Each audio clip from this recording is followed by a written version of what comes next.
हम सब माखन चोरी लीला की ओर बढ़ रहे हैं। बड़ा सुंदर भाव है, गंभीरता से सुनिएगा। क्या कह रही है गोपियां नंदरानी यशोदा से? वत्सान मुंचन क्वचित समय,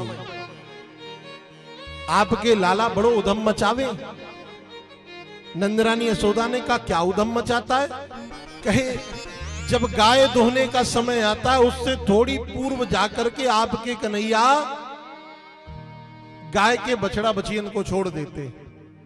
असमय वत्सान मुंचन क्वचित समय, बछड़ा बछियन को छोड़ देती है। तो बछड़ा बछिया क्या करते हैं कि बछड़ा बछिया जाकर के गैया मैया को सबरो दूध पी जाती है। नंदरानी यशोदा ने कहा फिर तो मेरो कन्हैया काम ही करता है तुम्हारा।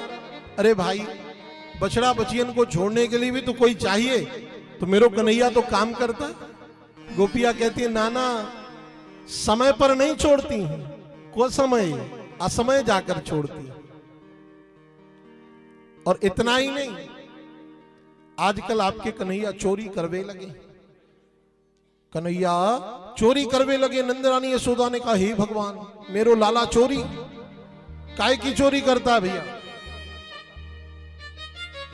काय की चोरी करता है मेरो कन्हैया?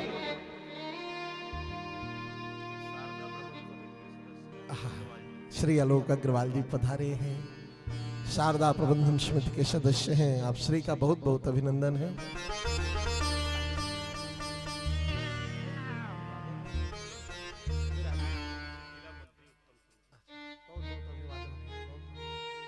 श्री उत्तम सिंह जी जिला मंत्री, आपका भी बहुत बहुत अभिनंदन।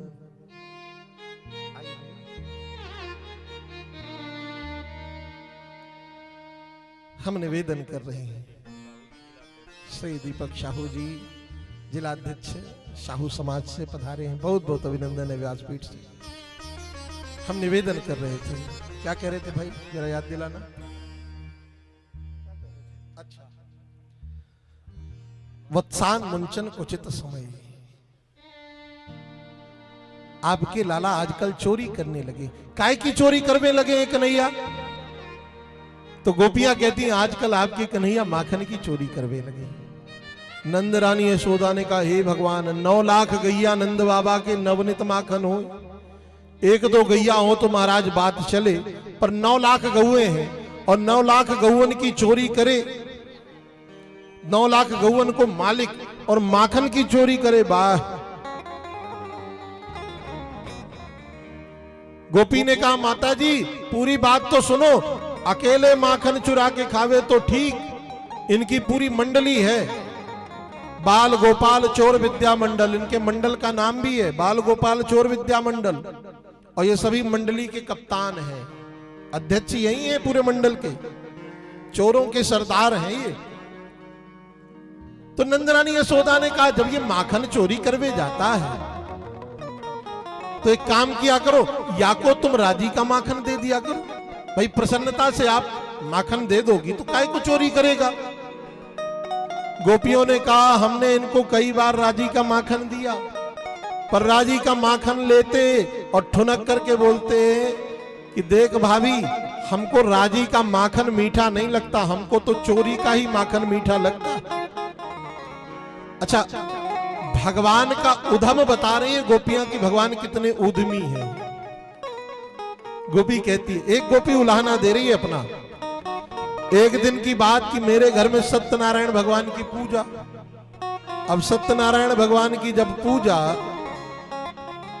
तो श्रीमान जी पहुंच गए सवेरे सवेरे, और सवेरे सवेरे पहुंच करके इन्होंने कहा कि भाभी बड़ी जोर की भूख लगी है, कछु खावे की ताई हो तो दे दे, कछु खावे की ताई हो तो दे दे। सो मैंने कही लाला आज तो हमारे घर सत्यनारायण की पूजा है, दोपहर को पूजा हो जाए फिर खिलाएंगे प्रसाद। सो ठुनक करके गए, बोले अच्छा मेरे को छोड़ करके सत्यनारायण के पीछे पड़ी है, ठहर जा अभी तुझे बताते हैं। तो महाराज पहले तो कोई बात भई नहीं, पर दोपहर को जब पंडित जी पूजा करावे के ताई बैठे, पंडित जी ने ध्यान बोले शांताकारम भुजग शयनम पद्मनाभम सुरेशम हाँ गोपी ध्यान कर सत्यनारायण को, आंख बंद करके। सो गोपी ने आंख बंद करके ध्यान कीनो। तब तक पता नहीं कहां से कन्हैया ने कुत्ता के पिल्ला को उठायो और ले जाकर के सत्यनारायण की चौकी पर रख दियो। बोले देख भाभी तेरे सत्यनारायण आए गए, आंख खोल। मैंने आंख खोल के देखी तो पूजा में भगवान की जगह कुत्ता को पिल्ला बैठो। मैंने कही हे भगवान ऐसो उधम काहे को करते हो। एक गोपी ने कहा आपको पता है एक दिना मैंने इनको माखन चोरी करते रंगे हाथ पकड़ लिया। और जब रंगे हाथ पकड़ लिया तो मैंने कहा क्यों कन्हैया माखन की चोरी काहे को करे। श्रीमान जी ने कहा कि भाभी तू बावरी है गई का, भांग खा के आई, मैं और माखन की चोरी। अरे तेरे माखन में चींटियां लग गई थी, सो तेरे माखन की चींटियां हटाए रहे थे। मैंने कहा अच्छा अच्छा तब तो बढ़िया काम कर रहे थे आप, चींटियां हटा रहे थे। बोले हाँ। तो गोपी ने कहा फिर ये मोहड़े पे माखन कहां से आयो, ये मोहड़े पे माखन जो लगे हुए।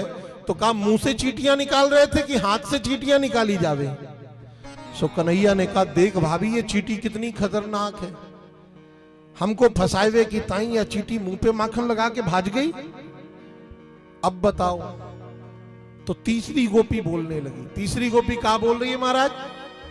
बोले एक दिना की बात, मैंने अपने घर के माखन की मटकी को झींके से बांध दिया और एक घंटी बांध दी। एक घंटी बांधी कि जब श्रीमान जी आएंगे माखन की मटकी को हिलाएंगे, माखन की मटकी हिलेगी तो घंटी बजेगी, मैं जाकर के पकड़ लूंगी।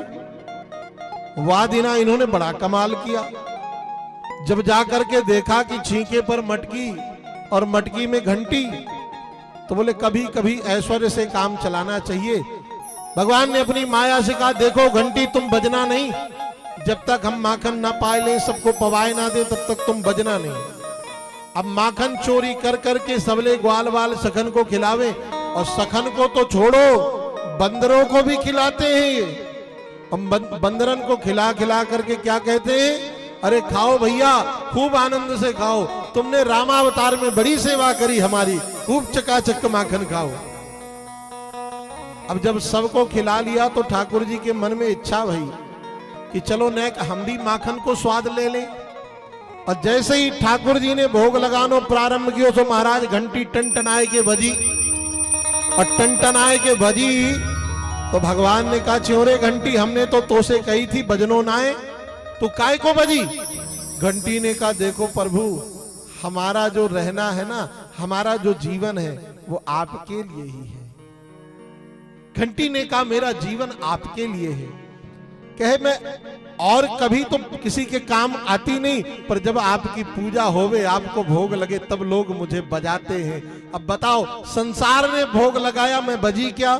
भगवान ने कहा ना बजी, पर जब आप भोग लगाओ परमात्मा भोग लगाए और तब भी ना बजूं तो फिर तो मेरा जीवन व्यर्थ ही है, इसलिए तो मैं बजी। जब घंटी बजी तो गोपी ने रंगे हाथ पकड़ लिया आके, और जब रंगे हाथ पकड़ा तो कहा कि चल तेरी मैया के पास तो को लेके चलते। हाथ पकड़ करके लेकर खींचती हुई जा रही है। तब तक कन्हैया ने कहा भाभी तो बिल्कुल बेशरम है गई का, तो को नेकऊ शर्म ना आ रही। अरे मार्ग में बड़े बड़े जेठ ससुर परदादा तेरे सब दिखेंगे और तेने पल्लू तो कर ना राख्यो, वो सबरे का सोचेंगे कि तू कितनी बेशरम है गई है, नैक पल्लू कर ले। सो गोपी ने कहा ठीक कहा कन्हैया, पल्लू किया महाराज गोपी ने। अब थोड़ी दूर तक चली तो कन्हैया ने वह गोपी के ही छोरा को कहा पीछे पीछे तू भी आ जा। अब वह छोरा भी गोपी के पीछे पीछे चल रहा है। थोड़ी दूर तक तो गोपी घसीटती हुई कन्हैया को लेके आई। थोड़ी दूर बाद कन्हैया ने कहा भाभी हमारो ये वारो हाथ बड़ो जोर से दुखने लगा है, नेक दूसरो हाथ पकड़ ले। सो हमने कही लाओ कन्हैया दूसरो हाथ पकड़ाओ। अब गोपी ने तो कर रखा है पल्लू, सो कन्हैया ने दूसरो हाथ पकड़ाए के चक्कर में वाई गोपी के छोरा को हाथ पकड़ाए दियो। अब अपने ही छोरा को हाथ पकड़ के खींचती भई नंदरानी यशोदा के भवन तक आई। गोपियां कहती हैं ये माखन की चोरी करे इससे हमें कोई परहेज नहीं है। भगवान की कृपा से खूब माखन होए पर ये माखन की चोरी करते करते हमारे चित्त की भी चोरी कर लेते हैं, हमारे दिल को भी चुरा लेते हैं। इससे परहेज है। और गोपियां बड़ा प्यारा भाव गा रही।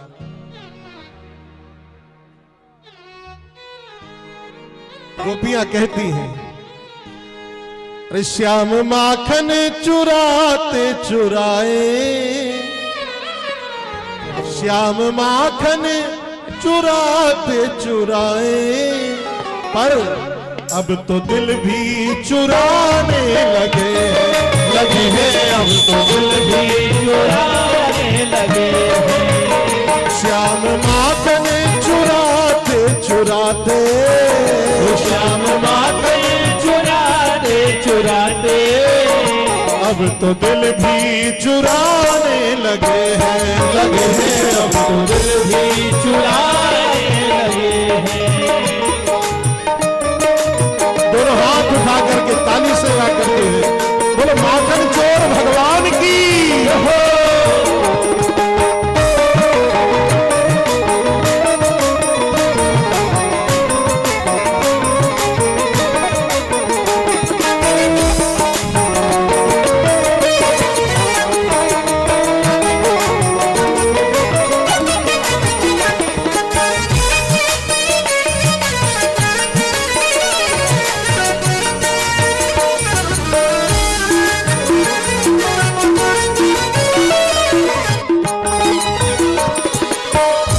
देवकी के गर्भ से जो जाए, माँ यशोदा के लाला कहाए।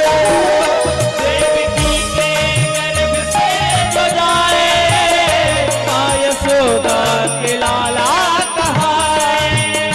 देवकी के गर्भ से जो जाए, माँ यशोदा के लाला कहाए। से जो जाए, माँ यशोदा के लाला कहाए। ग्वाल बालों के, ग्वाल बालों के, ग्वाल बालों संग में कन्हैया, अब तो गौएं चराने लगे हैं, अब तो गौएं चराने लगे हैं।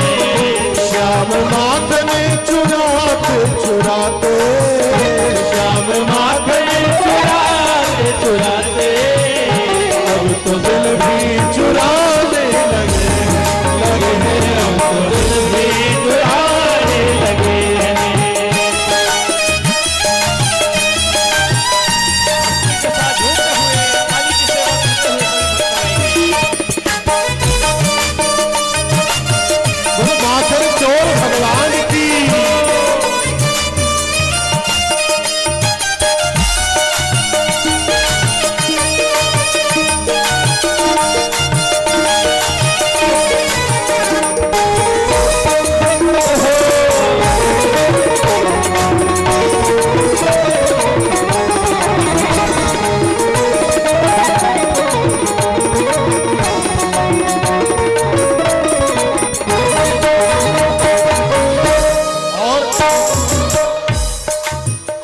मोह ब्रह्मा का जिसने मिटाया, मान इंद्र का जिसने घटाया।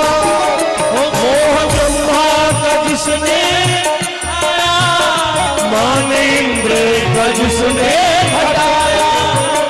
मोह ब्रह्मा का जिसने मिटाया, मान इंद्र का जिसने घटाया। ब्रह्मा का जिसने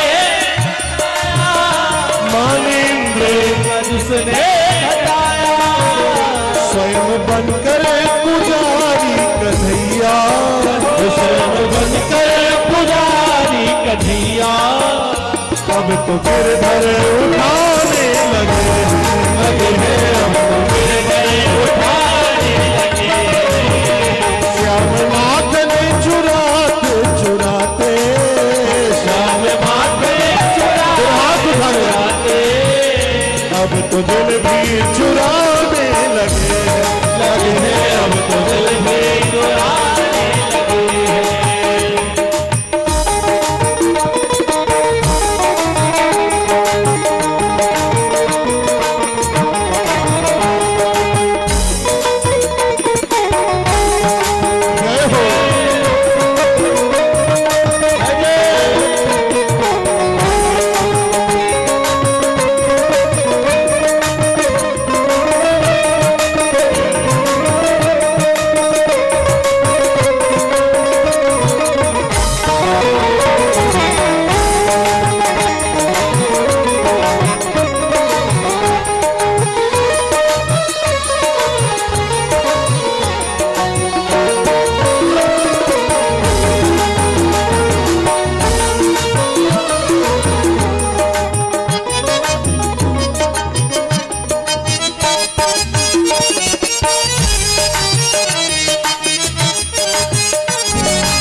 बंसी बजाई, कान सखियों के दिल में समाई।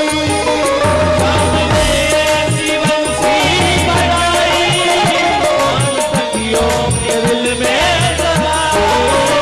श्याम ने ऐसी बंसी बजाई, कान सखियों के दिल में समाई।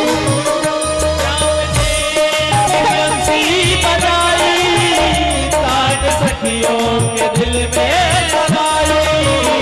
राधा रानी को, राधा रानी को, राधा रानी को लेकर कन्हैया, राधा रानी को लेकर कन्हैया रास मधुबन रचाने लगे, लगे रास मधुबन रचाने लगे, लगे रास मधुबन रचाने लगे, लगे रास मधुबन रचाने लगे, लगे रास मधुबन रचाने लगे, लगे रास मधुबन रचाने लगे, लगे रास मधुबन रचाने लगे, लगे रास मधुबन रचाने।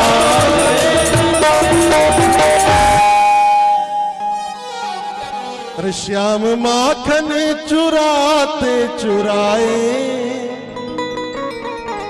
अब तो दिल भी चुराने लगे हैं, लगे हैं अब तो दिल भी चुराने लगे।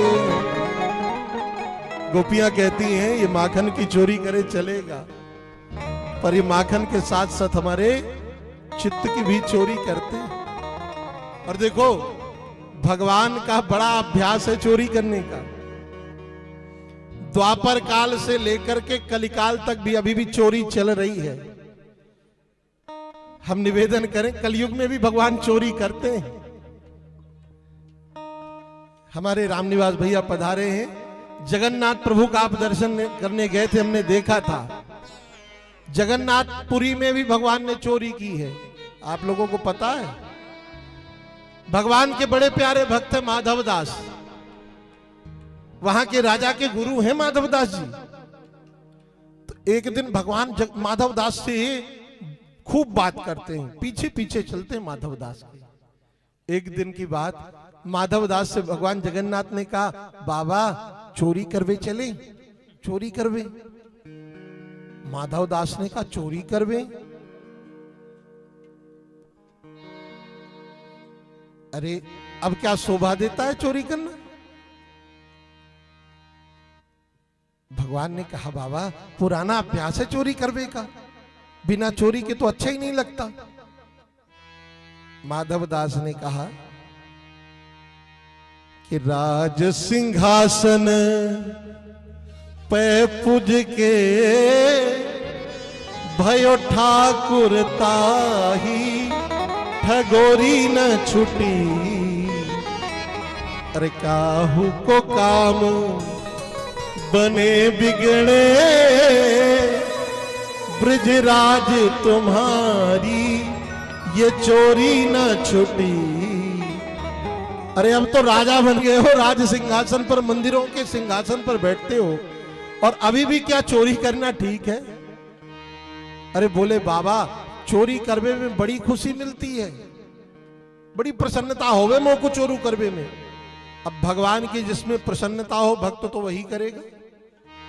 माधवदास जी ने कहा फिर चोरी करवे कहां चले? ठाकुर जी ने कहा कि यहां का जो राजा है ना, उसके बगीचे में कटहल बड़ी अच्छी लगी है, तुम कहो तो वहीं चोरी करने चले। माधवदास जी ने कहा देख भाई आपको अभ्यास है जय जय चोरी करवे को, पर हमारो अभ्यास ना है चोरी करवे को, हमारो अभ्यास नहीं है चोरी करवे को। कन्हैया ने कहा चोरी करवे में लगता ही क्या है, चट्ट चुराओ पट्ट भागो, आलस्य मत करना। चोर का सबसे बड़ा लक्षण क्या है? चोरी करो तुरंत भागो। बोले ठीक है। अब गए महाराज। अब माधवदास जी ने तो कभी चोरी की नहीं। ठाकुर जी नीचे खड़े हो गए कटहल के पेड़ के नीचे, और माधवदास जी को चढ़ा दिया। बोले जाओ चुप, कटहल तोड़ के लाओ। अब चोरी का अभ्यास हो तो सारे लक्षण गुण पता हो कि चोरी कैसे की जावे। सो माधवदास पेड़ पर चढ़ गए और वहीं से जोर से बोल रहे, क्यों कन्हैया, कौन सी वाली तोड़ना, ये वाली तोड़ूं कि ये वाली? तब तक माली ने कहा, ठहर जाओ, कौन सी वाली तोड़ना हम बताते हैं। कन्हैया ने कहा, चुप, हमने कहा था ना चुपचाप चोरी की जाती है, हल्ला गुल्ला मत करो। पर माधवदास की समझ में थोड़ी आए। सो माधवदास ने फिर से कहा कि कन्हैया, ऊपर वाली तोड़ूं या नीचे वाली तोड़ूं? तो एक कटहल तोड़ करके फेंकी कन्हैया ने, गोद में हाथ में लौकी, कटहल को पकड़ा और तब तक माली आया, तब तक ठाकुर जी चले गए विलुप्त। ठाकुर जी तो पहले ही बताए थे, तुरंत चुराओ तुरंत भागो। अब पकड़े गए कौन? माधवदास। माली आया, रात की अंधेरी रात। अब महाराज अंधेरी रात में पंचायती मार पड़ी, खूब डंडा बरसे। माधवदास ने कहा, ये तो भाग गए पर हमको फंसाए गए। रात भर बांध दिया माली ने पेड़ में। सवेरा हुआ तो राजा के पास लेकर के गए, बोलो देखो महाराज, ये कटहल की चोरी करते हैं। अब माधवदास जी को जैसे ही राजा ने देखा, बोले ये तो हमारे गुरुए जी हैं। सो गुरु जी को प्रणाम किया, बोले गुरु जी आप चोरी करने गए? अरे बोले हम काहे को जाएं भैया चोरी करने, वो तो चोरों का जो सरदार है ना, उसके चक्कर में चोरी करनी पड़ी। बोले क्या? अरे बोले रात को आए हमारे पास, बोले चलो चोरी करने। सो हमने कहा कि हमको चोरी करने की आदत नहीं है, पर वो तो खींच गए और बोले चोरी करने तो चलना पड़ेगा। तो हम तो भगवान जगन्नाथ की प्रसन्नता के लिए चोरी करवे आए। बोले क्या चुराया भगवान ने? बोले कटहल की चोरी करने आए थे। इस भाव को सुनते ही राजा के आंखों से झरझर आंसू झरने लगे और राजा ने कहा, कटहल चोरी करने आए, वो भी जगन्नाथ? गुरुदेव अब आप चिंता मत करो, ये पूरा बगीचा मैं जगन्नाथ जी के नाम करता हूं, अब भगवान को चोरी करनी नहीं पड़ेगी। अरे राज सिंहासन पे पूज के भयो ठाकुर ताही, ठगोरी न छोटी।